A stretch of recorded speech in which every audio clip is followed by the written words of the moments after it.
همین دلار، امروز دلار هم میدانیم همه ما و شما که در روی دنیا دوره‌های شوروی در پول سوویتی از همه به آب رو بود. امروز در دنیا پول به آب رو گوییم دلار است. در همین دلار چی نویسانده شده است؟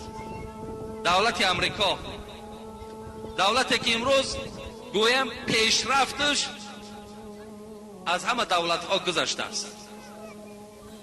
تمام تکنیکه های روی دنیا را کشفیات دارد. دولتی پیشرفته، اقتصادش با قوت در تمام دنیا امروز راهبر است. همین پول دلار در پسش نویساندگی است این گاد وی توریست. این در می شود گادش خداست. وی شکل مایان است در انگلیسی.